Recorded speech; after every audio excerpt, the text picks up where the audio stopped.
Welcome everyone.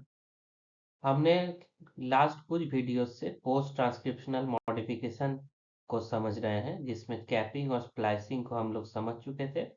इसका last process जो है उसको कहते हैं पॉली एडिनाइलेशन। तो आज पॉली एडिनाइलेशन को समझेंगे। तो मैसेंजर आरएनए पॉली एडिनाइलेशन का क्या मीनिंग है कि जब किसी जीन से मैसेंजर आरएनए बनता है तो उसके आखिरी सिरे मतलब 3 डैश एंड पर 5 पे तो कैप लग जाता है, तो खाली कौन रहता है 3 प्राइम एंड। एक लंबी पूंछ लगा दी जाती है जिसे क्या कहते हैं पॉली ए टेल। कई एडेनिन न्यूक्लियोटाइड एक टेल की तरह इसमें लगे होते हैं। ये लगभग 100 से 250 रेडियस तक लंबाई के होते हैं। तो ये टेल लगना बहुत जरूरी होता है।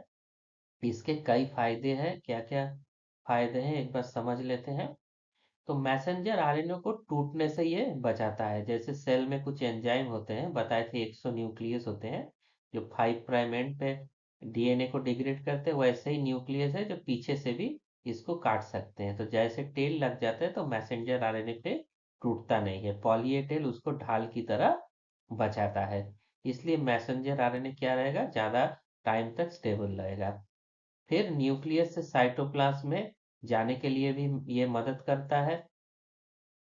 पॉली ए टेल लगने के बाद ही ये साइटोप्लाज्म में जा सकता है, जहां जाके ये प्रोटीन एफिशिएंटली बना सकता है। तो पॉली ए टेल और मैसेंजर आरएनए के आगे वाले हिस्से में 5 प्राइम कैप मिलकर राइबोसोम को अच्छे से पकड़ता है, जिससे प्रोटीन तेजी और ज्यादा मात्रा में बन सकते हैं। इसके अलावा जीन एक्सप्रेशन को भी कंट्रोल करता है। जब पॉली ए टेल को छोटा कर दिया जाता है तो मैसेंजर आरएनए देखा गया है कि वो जल्दी डिग्रेड हो जाता है, खराब हो जाता है, काम का नहीं रहता। तो पॉली ए टेल इसके जो लंबे समय के लिए भी ये मैसेंजर रहे तो काफी समय तक ये प्रोटीन बना सकता है। तो इस तरह सेल तय करता है कौन सी प्रोटीन कब और कितने बने। तो अगर आप मान लें कि मैसेंजर आरएनए एक बुक की तरह है, तो किताब में क्या होता है, बहुत सारे पेजेस होते हैं और सबसे ऊपर एक कवर होता है फ्रंट में, और सबसे पीछे एक बैक कवर होता है। वो क्या होता है, हार्ड होता है। क्यों होता है कि वो किताब को मजबूती देता है। और अंदर के पेज लाइट होते हैं कि बाहर दोनों साइड में, फ्रंट में और बैक में, अगर स्ट्रांग चीज किसी चीज को लगा जाए तो वो टूटेगा नहीं। तो इसी तरह मैसेंजर आरएनए एक तरफ कैप लगा देता है और एक तरफ टेल, जिससे उसकी स्टेबिलिटी बनी रहे।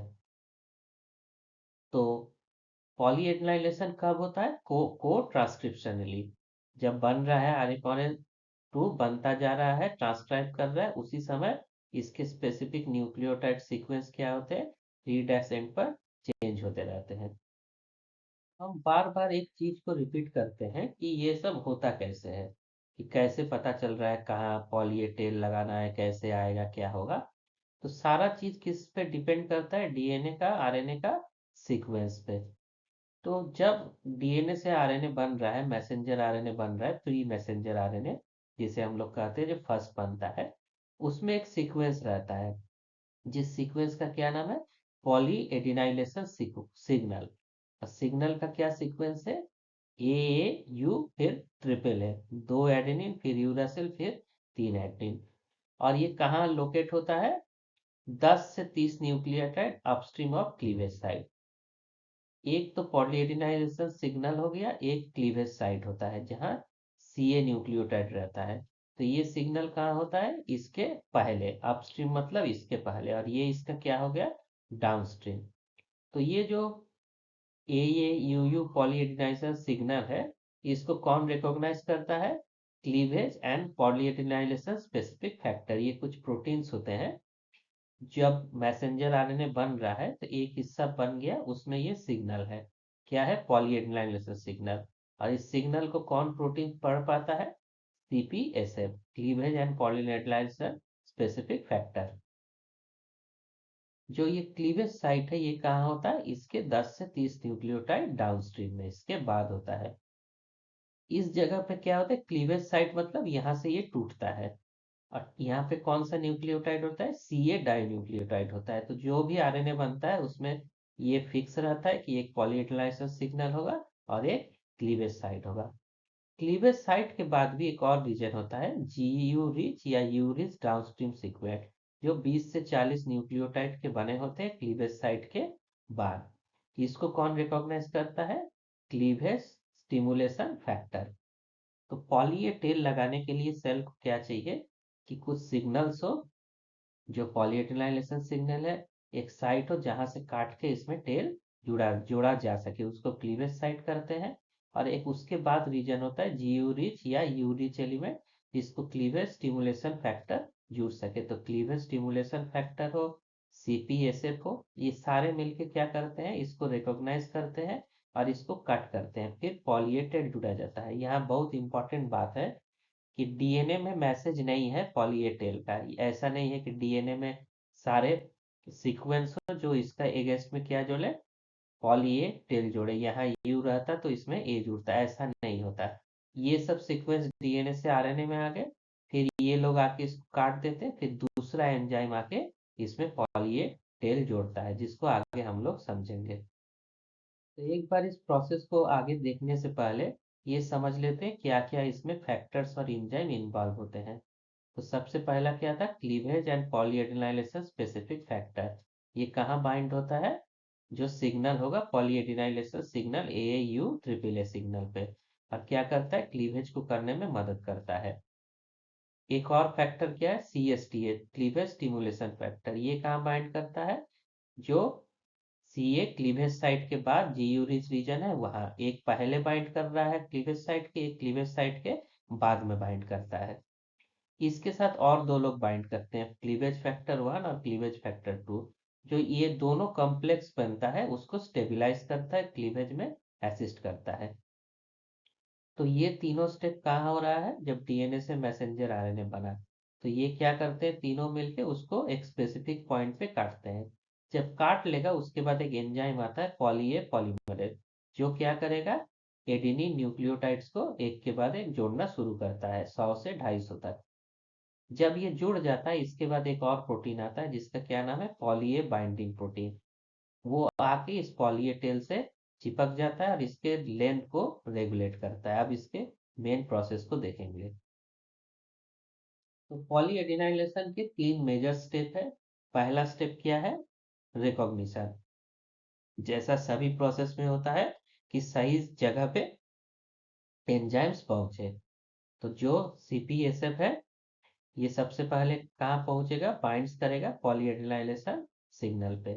सीएसटीएफ कहाँ बने बाइंड करेगा, जीयू रीजन पे। और इसके बाद सीएफ1 और सीएफ2 ज्वाइन करके एक लार्ज कॉम्प्लेक्स बना लेगा, जो क्या होगा, क्लीवेज कॉम्प्लेक्स।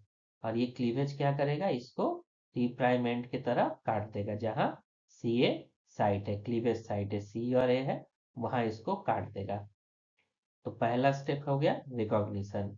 कौन रिकॉग्नाइज किया, सीपीएसएफ किया, फिर सीएसटीएफ किया, इनका हेल्प सीएफ1 और सीएफ2 किए, ज्वाइन हो गया और सीए वाले में कट कर दिया। कट करने का स्टेप क्या है, सेकेंड स्टेप क्लीवेज। कट करने से क्या होगा, इसके बाद जो 10 से 30 न्यूक्लियोटाइड डाउनस्ट्रीम वाला इस प्री मैसेंजर आरएनए का 10 से 30 न्यूक्लियोटाइड डाउनस्ट्रीम वाला एरिया क्या हुआ, कट हो गया। इसके डाउनस्ट्रीम में जो एरिया था वो कट हो गया, और उससे एक छोटा सा क्या बना है, 3 पॉइंट फ्रैगमेंट। कहाँ, डाउनस्ट्रीम में, मतलब इसके बाद इसको 100 न्यूक्लियस खा के खत्म कर देता है।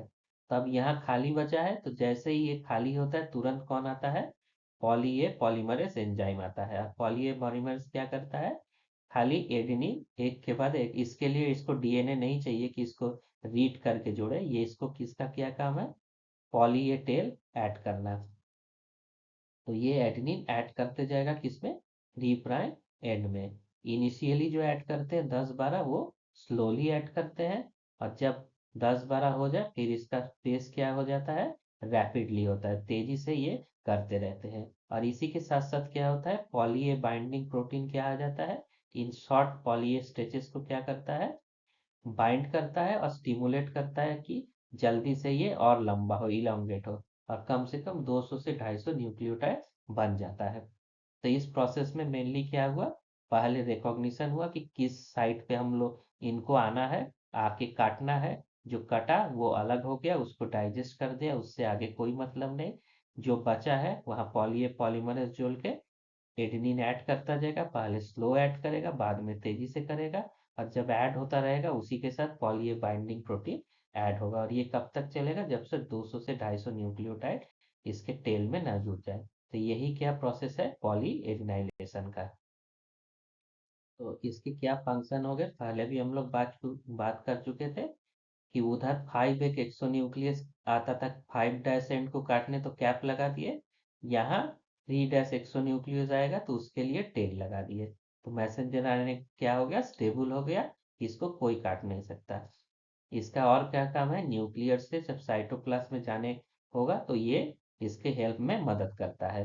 बिना टेल के भी ये नहीं जा सकता। ट्रांसलेशन में कैसे मदद करता है, पॉली ए टेल किससे इंटरेक्ट करता है, कैप बाइंडिंग प्रोटीन से, जो एक क्लोज लूप बनाता था मैसेंजर आरएनए का, प्रमोटर और प्रमोट करता था किसको, राइबोसोम रिसाइकिलिंग में। ये ट्रांसलेशन में हम लोग पहले ही देख चुके थे।